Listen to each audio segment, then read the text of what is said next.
multiplicação e divisão, que de fato foi um caso que eu não comentei com vocês, né?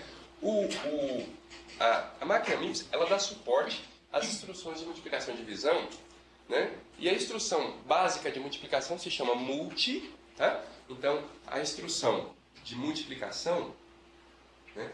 Eu vou mudar aqui para eu ir um pouquinho mais rápido, tá? Então, nós temos aqui o multi, certo? E temos o div, ok? Essas são as instruções de multiplicação e divisão suportadas pela máquina MIPS, ok? A sintaxe, eu sei que vocês podem copiar se quiserem, tá? A sintaxe do multi, tá? Ela trabalha diretamente sobre registradores da máquina MIPS. Eu quero fazer multiplicação, tudo bem, de 2 registradores, tá certo? De 2 registradores. Então a sintaxe dele, eu vou fazer em assembler, tá? É isso daqui, ó. Tá?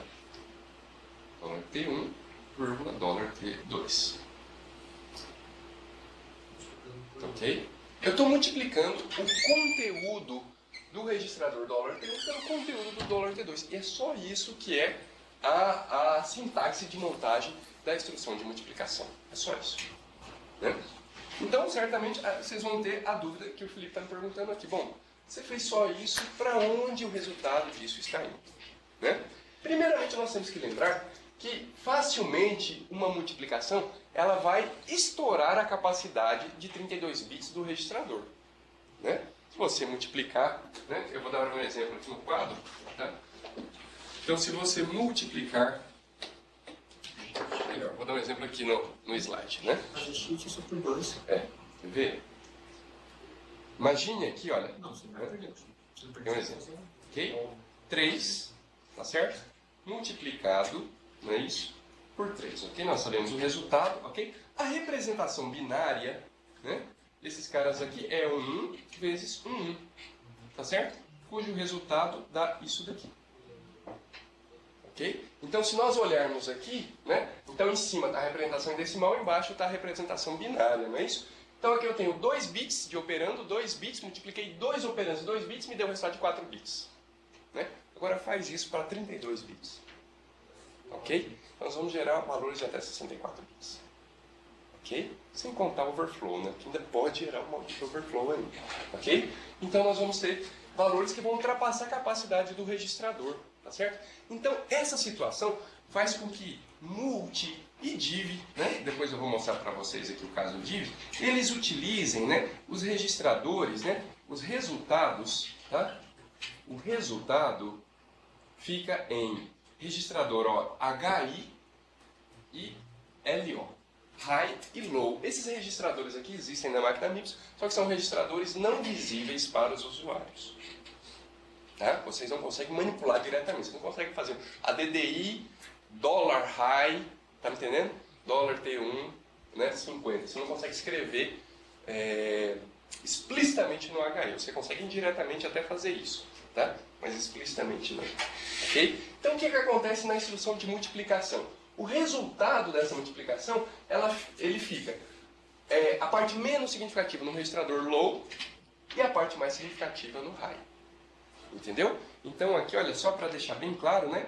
O que fica no low? A most significant bit, né? Ou byte nesse caso, né? O word, tá? Então é a palavra mais significante, tá? Que ele pode gerar 2 palavras, né, de 32 bits, ok? E aqui a menos significante. Cada um desses 32 bits? Cada um deles tem 32 bits. Ok? A instrução multi faz isso sozinha, hein, gente? MSW é o word mais significativo, tá? Mais significativo é o word e menos significativo é o word. Ok? Tudo bem? Professor, Ok. você pode operar com o valor que está lá? Exatamente, exatamente. Por exemplo, mover ele para um outro registrador com um zero. Exato, é porque você vai precisar, né, desse cara aqui. Você vai precisar de alguma maneira dele, né?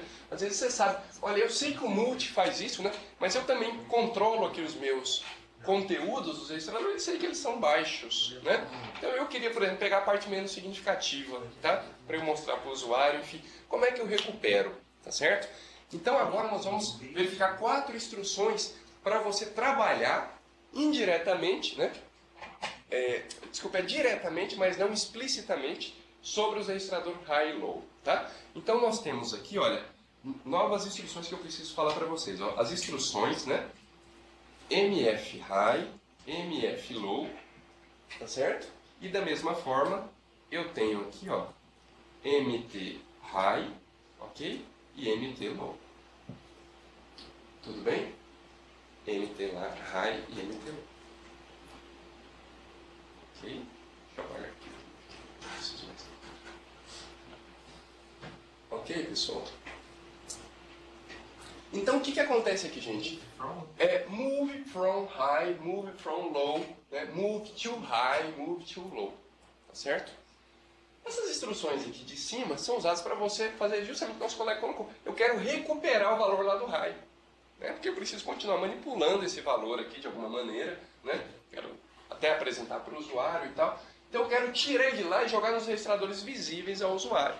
Ok? Então, como eu faço isso? Né? Um exemplozinho aqui. A gente entende, tá? Eu vou fazer um exemplo de uma sintaxe é a mesma para qualquer outra, tá? Então, é move from high, desculpe, move from high, ok? $T1, só isso. É um até operando. Só tem um operando. Tá? De que tipo que é esse move from? Adivinha? Registrador. Registrador, tipo, só manipula o registrador. Só manipula o registrador. E esse é o RD, então, dele. É o destino. Isso, esse daqui é o RD, é o destino.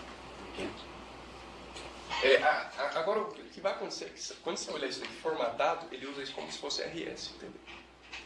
Como se fosse Porque o restante aqui ele ignora. E aí quando chegar um código move from high, ele pega lá do RS. é porque tá mais perto, né? É porque ele tenta manter assim. Aí, o que eu queria falar? Não, é só isso mesmo. Né? Ele pega do high e joga no $T1. Ok? Move from low, a mesma coisa, né? Move to high, a mesma coisa. Move to low, exatamente a mesma coisa, né? No caso, digamos que ele vai usar isso daqui como fonte, né? Ele vai ler o conteúdo, né? Se eu trocar aqui, né? Se eu fizer MT high, né? $T1, não é isso? Então ele vai pegar o conteúdo de $T1 e vai jogar no high. Tudo bem? Por que eu iria querer fazer isso? Boa pergunta. O div é a mesma coisa, então a explicação é bem simples, tá? Sobre o div. A sintaxe é a mesma, só muda ali para div. A diferença é que o que ele coloca? Ele coloca o quociente e o resto. Né? Então o quociente fica no low e o resto fica no high. Tá certo? Essa é só a questão que vocês precisam lembrar sobre a instrução div. Né? Então é a mesma sintaxe, tá? Então $T1, né? $T2, ok? Então a mesma coisa, ó, resultado em HI, tá certo? E low, tá certo? E aí o que nós precisamos saber de importante aqui, ó, tá? O quociente, tá certo? Em low, ok? E o resto da divisão em high. Tá bom? Então você precisa manipular o resto da divisão, você vai pegar o move from high, ok? O quociente move from low. Tudo bem? Entendido, pessoal? Então, na máquina MIPS, né, essa manipulação de multiplicação e divisão acontece através desses dois registradores aqui. Certo? Tudo bem, né? Maravilha. Então tá ótimo, eu já expliquei. Alguém quer fazer mais alguma pergunta? Mais algum Professor, comentário? uma questão da divisão, se estiver usando pontos flutuantes naquele padrão da IE lá, ele vai ser diferente, né?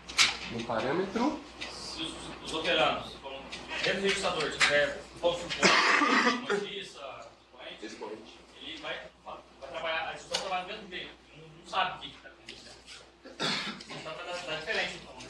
Com certeza. Ele vai pegar a formatação. Porque na verdade, mnemônica é diferente, então ele já sabe que é ponto flutuante, né? Ele vai assumir que os registradores são de ponto flutuante. Ok?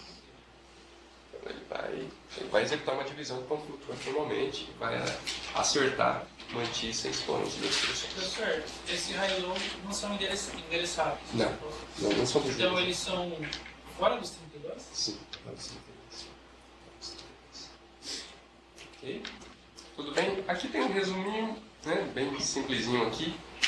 Aqui veja que quando ele diz aqui categoria, né, isso não tem a ver com formato das instruções, né? É uma categorização funcional, né? Então ele está dizendo ali o ADD, o sub, o imediato, né, e tal, e assim por diante. Ok? Eu queria chamar a atenção para vocês para uma instrução bem interessante que se chama SLT, né?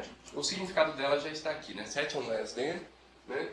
Set se for menor que, né? A máquina MIPS, ela nos acostuma mal, porque ela tem essas instruções aqui e algumas outras que ela faz a comparação e já o desvio. Isso não é comum. Isso não é comum, tá? Em boa parte dos conjuntos de instruções que seguem a filosofia RISC, né? Formatos de instruções pequenos, né?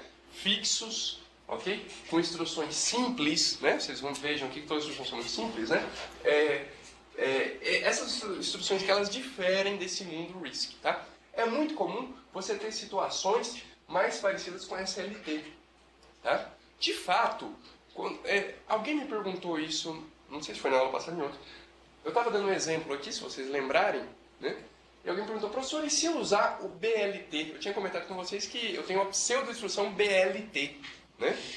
A questão toda é que nós estávamos desenvolvendo um código para verificar se o I era menor que 100, né? E nós desenvolvemos de tal maneira que nós usamos a instrução BNE, né? E aí eu falei, olha, vocês também podem usar a pseudo-instrução BLT, ok? Só que é pseudo-instrução, então ele vai gerar, né, mais instruções na sequência. De fato, quando você usa pseudo-instruções de comparação, fatalmente isso vai gerar uma SLT, né? O que é SLT? Então ele verifica o conteúdo desse registrador com esse registrador, ele compara, né? Se esse registrador for menor que esse, ele seta esse cara em 1. Seta esse cara em 1. Ok? Ok? Com o valor no 1. Não é com tudo em 1, não. É com o valor 1. Ok? E caso contrário, ele seta em 0. Então, quando for igual, quando for maior, ele seta isso aqui em 0. Ok? Então pensem lá, tentem visualizar aquilo que eu falei para vocês do BLT, né?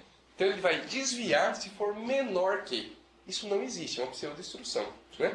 Quando a gente passar isso pelo montador, o que ele vai fazer? Ele vai transformar isso daqui no SLT, porque o SLT faz justamente isso, set on less than, tá certo? E esse carinha aqui, que é o destino, ele vai usar um BNE para verificar se isso é diferente de 0. Ok?